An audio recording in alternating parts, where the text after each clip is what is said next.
యోగాతో బరువు తగ్గడం సులభం కేవలం 21 రోజుల్లో. అంటే మనం వింటూ ఉంటాం కదండి, సెలబ్రిటీలు చాలా మంది థియేటర్ ఆర్ట్స్ నేర్చుకోవడం కోసం వేరే దేశాలు వెళ్ళి మళ్ళీ కోర్సులు చేసి వస్తూ ఉంటారు. మీకు అదృష్టం చక్కగా మీరు చిన్నప్పటి నుంచే మీరు ఒక థియేటర్ ఆర్టిస్ట్. అది life has given you that. అది రాళ్లపల్లి గారు రాసిన ముగింపు లేని కథ నాటకం వేస్తున్నప్పుడు 6 ఏళ్ళు అనుకుంటా, 7 ఏళ్ళు ఎప్పుడు జంధ్యాల గారు మా గురువు గారిని అప్రోచ్ అయ్యి ఈ కుర్రాన్ని నాకు కావాలని అడిగారట. అయితే ఆయన అది నేనే అంత కష్టం మీద వాళ్ళ నాన్నగారిని బతిమాలుకున్న కుర్రాన్ని తీసుకొచ్చానండి, నేను ఎవరికి ఇవ్వను. పైగా కుర్రాడు మామూలు అల్లరివాడు కాదండి. మీరు అల్లరి చేసేవారు చిన్నప్పుడు గట్టిగా. సో మాయమైపోతుండేవాడిని చిన్నప్పుడు. కరెక్ట్గా స్టేజ్ మీద రావాల్సిన టైంలో నేను ఎక్కడో ఐస్ క్రీమ్ తింటుండే అలా. సో బాగా ఇబ్బంది పెడుతుండేవాళ్ళు వాళ్ళని. సో చిన్నప్పుడు తెలియదు కదండి, బట్ వాళ్ళు భరించారు. మా గురుగారు నేనంటే చాలా ఇష్టంగా ఉండేది, చాలా బట్ కళల పట్ల మీకున్నటువంటి ఆ ప్రేమ ఇండస్ట్రీ వైపు మిమ్మల్ని తీసుకొచ్చిందనే చెప్పాలి. Absolutely absolutely. నాకు తర్వాత నేను అవి న్యాచురల్గా చదువు ఎప్పుడూ ఆపలేదు. తర్వాత ఇంజనీరింగ్ చేశాను. ఇంజనీరింగ్ చేస్తున్నప్పుడు అప్పుడు రియలైజ్ అయ్యాను నేను, so this is not my cup out, అనవసరంగా నేను రాంగ్ డైరెక్షన్లో వెళ్తున్నాను. సో ఇంజనీరింగ్ కంప్లీట్ చేసేసిన తర్వాత ఏదో మమ అనిపించి బయటకు వచ్చేసి ఇంకా ఫస్ట్ ఏంటంటే మణిగారి దగ్గర ఒక 3-4 సాంగ్స్ రికార్డ్ చేశాను శబ్దాలయాలు. నేను రాసుకుని ఒక మా ఇంటి దగ్గర కీబోర్డ్ ప్లేయర్ ఒక ఆయన సురేష్ అని, అప్పట్లో ఆయన అందరి దగ్గర కీబోర్డ్ ప్లేయర్ వాయిస్తుండేవాడు. ఆయన్ని పట్టుకుని సో ఆయనతో పాటు ఒక 4 సాంగ్స్ రికార్డ్ చేశాను శబ్దాలయాలు. ఆ పాటలు రికార్డ్ చేసిన తర్వాత ఆ స్పూల్ పోయింది నాకు. అంటే పోతే ఆ పాటలు రికార్డ్ చేస్తున్నప్పుడే మణిశర్మ గారి దగ్గర శివరామ్ గారని ఉండేవారు కీబోర్డ్ ప్లేయర్. ఆయన కూడా ఆయన వచ్చి నా పాటలు విన్నాడు. I want introduce to Manisharma అన్నాడు. అంటే ఏదో క్యాషువల్గా అన్నాడేమో అనుకున్నాను. బట్ 10 డేస్లో నిజంగా సీరియస్గా కాల్ వచ్చింది. అక్కడ రాబోయి చందమామ అని సినిమా తీస్తున్నారు, మన జయంత్ పర్ అని చెప్పి డైరెక్టర్ ఆ సినిమాకి. అప్పుడు నన్ను పిలిచారు. పిలిచి ఇంగ్లీష్ పాటలు పాడతావట, పాడు అని మణిశర్మ గారిని అడిగితే ఇంగ్లీష్ పాడాను. అది I just can stop loving అని మైకేల్ జాక్సన్ సాంగ్ ఒకటి పాడాను. ఇమ్మీడియట్గా కురాన్ లోపల నుంచి నాకు బిట్ ఒకటి ఉంది పాడించు అని చెప్పి లోపల తీసుకెళ్ళి వెంటనే తీసుకెళ్ళి ఒక చిన్న బిట్ ఒకటి, నాకు స్వరాలు కూడా ఏం రావు, స్వరాలు నేర్పించి ఒక బ్యాక్గ్రౌండ్లో వచ్చి చెప్పి నాకు 10,000 ఇచ్చాడు ఫస్ట్. మీ ఫస్ట్ ఇన్కమ్ అది. అరే వాహ్, ఏదో ఇంగ్లీష్ పాట పాడండి ఒకసారి. Each time the wind blows, I hear your voice, so I call your name. Whispers at morning, our love is dawning. Heaven's so glad you came. You know how I feel. I won't stop until I hear your voice saying I do. Your love gives me high, I long to get by. Well, my life ain't worth living if I can be with you. Hey, I just can't stop loving you. Oh, I just can't stop loving you. And if I stop, then tell me just what will I do. Oh, I just can't stop loving you. మీరు ఫారెన్లో పుట్టారా అండి? మీకు accent ఎక్కడి నుంచి వస్తుంది నిషా గారు, చెప్పండి. మీరు ఏమన్నా అక్కడ పుట్టారా? మీరు అక్కడ ఉండేవాళ్ళ? నిజంగా అసలు ఎంత టాలెంట్ అంటే మీకు. వాస్తవానికి ఇండస్ట్రీలో ఉన్నటువంటి బిగ్ హెడ్స్ అందరికీ మీరు పాటలు రాశారండి. నాకు తెలిసి you name it a star. And మీ పాటలు అయితే ఉన్నాయి మహేష్ బాబు గారి దగ్గర నుంచి, పవన్ కళ్యాణ్ గారి దగ్గర నుంచి, ప్రభాస్ గారి దగ్గర నుంచి, రామ్ చరణ్ గారి దగ్గర నుంచి, అల్లు అర్జున్ గారి దగ్గర నుంచి, ఎన్టీఆర్ గారి దగ్గర నుంచి, you name a big head and మీరైతే పాట రాశారు. నా పవన్ కళ్యాణ్ గారి 3 మార్ సినిమాలో చిగురు బోనియా ఆ సాంగ్ చేశారా? ఆ పాటకండి అందులో కొంచెం ట్రెడిషనల్ టచ్ ఉంటుంది, కొంచెం ఆ పెప్పీనెస్ ఉంటుంది. అండ్ లిరిక్ వాజ్ లైక్ రెండిటికి సింక్ అయిపోయింది ఈ పాట అనేటట్టు అనిపిస్తుంది. ఆ పాట రాసేటప్పుడు ఏమైనా ఛాలెంజెస్ ఫేస్ చేశారా? ఏం లేదు. నాకు యూజువల్గా ఏంటంటే నాకు మొదటి నుంచి నాకు వాట్ ఐ రియలైజ్డ్ ఈస్ మన భాష దేనికైనా బ్లెండ్ అవుతుంది. అది అంత యూనివర్సాలిటీ ఉంది మన భాషకి. సో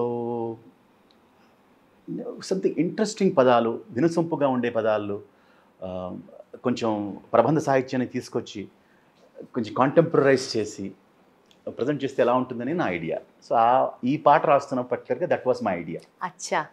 చిగురు బోనియ వలపు తేనియ జింకలేయి చొక్కరిలో తస్సదియ. చిగురు బోనియా వలపు తేనియ, మళ్ళీ వెంటనే జింక లాంటి చోకరీలు తస్సదియ. అదే చెప్తున్నాను కదా. మెరుపు మారియా తుళ్ళేటి తానియ, లవ్లీ లకుమలన్నీ మూగే మామా మియా. లవ్లీ లకుమలని పదం, లకుమల మళ్ళీ మంచి చక్కటి తెలుగు పదం. సో అలా బ్లెండ్ చేసి సరదాగా ఏదన్నా అది సరదాగా అది వినిపించినంటే మణిగారు చాలా ఏదైనా కొత్తదనం ఉంటే మణిగారు ఎక్సైట్ అయ్యి ఎంకరేజ్ చేసే డైరెక్టర్స్, అలాగే మణిశర్మ గారు దే ఫీల్ నాకు ఒక మంచి, ముఖ్యంగా జయంత్ పర్ అని చెప్పి నువ్వు ఏం చేస్తావు చెయ్యి, నాకు ఫుల్ నీకు ఫ్రీడమ్ ఇస్తున్నావు అన్న ఒకటే వర్షన్ అండి. మణిగారు వినిపించాను and you was so happy, excited. నువ్వే పాడాలరా పద అంతే, పద కమాన్, నీకు అన్ని సింగిల్ షాట్ పర్మిషన్స్ అంతే, నువ్వే పాడాలి అన్నాడు. నేను తీసుకెళ్ళి పాడించేశాడు. అండ్ టూ గుడ్ ఉంటుంది అసలు ఆ పాట కూడా.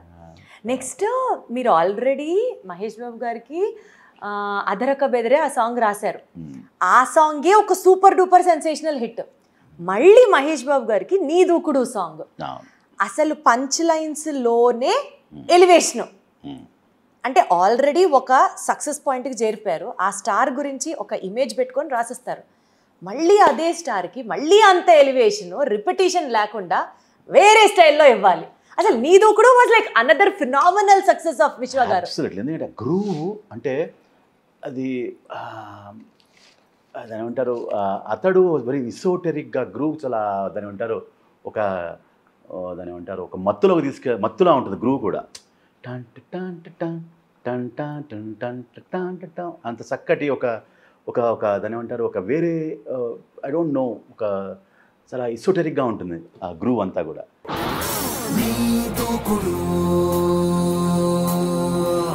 దూకుడు సాంగ్ వచ్చేసరికి వెరీ అగ్రెసివ్గా ఆ బీట్ అంతా కూడా వెరీ ఆన్ ద ఒక గ్యాలపింగ్ ఉంటుంది బీట్. సో దాని ఏమంటారు ఆ గ్యాలప్ని పట్టుకుని పదాలని plus at the same time నాకు ఒక ఛాలెంజ్ విసిరాడు తమన్.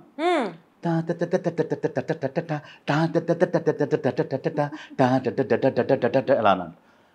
దీనికి నాకు మంచి తెలుగు లిరిక్ కావాలన్నాడు. ఇదేంట్రా బాబు అనుకున్నాను, ఇది ఛాలెంజ్గా తీసుకున్నాను. ఒకరోజు వదిలేసరి మార్నింగ్ వస్తా అన్న. నెక్స్ట్ రోజు వచ్చి బిజీగా ఉన్నాడు. లైన్స్ అయ్యాయా అన్నాడు. అయిపోయిందన్న. నేను వినిపించన్నాడు. గీత విను దొరకదు గుణగణమే, చేవగల చతురత కణకణమే, చీడలను చెడమడదు నుమడమే, నేటి మన అభినవ అభిమతమే, ఓటమిని ఎరుగని పెను పటిమే, పాదరసవు రవడిన రణరమే, అరే కర్ దిఖాయ జర హట్కే, కోషుడాయ దుష్మన్కే, సమరమె సెయ్యిక చలగిక చకచక ఎడతెగ చెయ్యిక, విలయపు తైతక పిడికిలినే పిడుగులుగా గలపడని నీ దూకుడు. సో అట్లా ఒక మంచి పిడికిలిని పిడుగులుగా కలపడని నీ దూకుడు సాటెవ్వడు, ఏ సరాసరి వచ్చి ఎదుటపడి తెగబడుతూ రెచ్చి, నిశాన ధన ధన కూల్చే జోరే. ఇట్లా మంచి మంచి ఉత్సాహమైనటువంటి. మీరు ఇంత ఘనంగా లిరిక్ చెప్పినప్పుడు తమన్ గారికి అసలు స్పీచ్లెస్సా, వాయిస్లెస్సా ఒక క్షణం? లైక్ యాక్చువల్గా ఈ పాట వింటున్నప్పుడు మన ఇద్దరు వచ్చారు, Kona Venkat and Gopi Mohan and writers for the film and Seenu Vaitla గారు. నేను పాడుతున్నాను, రాస్తున్నాను, సైలెంట్గా వాళ్ళ వెనకాల వచ్చి నుంచి వింటున్నారు. అది అయిన వెంటనే పాట నేను లిరిక్ అయిన వెంటనే వెనక నుంచి చూడలేదు డైరెక్టర్ గారు. నేను వచ్చి ఒక్కసారి నన్ను హగ్ చేసుకుని సో హ్యాపీ. నాకు అప్పటిదాకా నా రెమ్యూనరేషన్కి డబల్ చేసి అడగచ్చా ఎంతో ఆ టైంలో తీసుకుని నాకు మామూలుగా తీసుకున్నారు, ఇమీడియట్గా నా రెమ్యూనరేషన్ పెంచిన పాట అది. So I felt very happy. And don't forget to subscribe to iDream. And for more videos, please subscribe to iDream. Please subscribe to iDream. Please subscribe iDream. And please subscribe to iDream. For more videos, subscribe to iDream. please like, share and subscribe to the channel. Congratulations, iDream. Subscribe to iDream. Subscribe to iDream. So subscribe to iDream Media. iDream team andarki huge congratulations. Please subscribe iDream Media. Please subscribe to iDream. Subscribe iDream. Please subscribe to iDream. iDream అంటే నా కళల ఛానల్ను subscribe చేసుకున్న నోరు తిరుగుతలేదు, మీరైతే గంట గుర్తు కొట్టండి. For more such videos, please subscribe to iDream.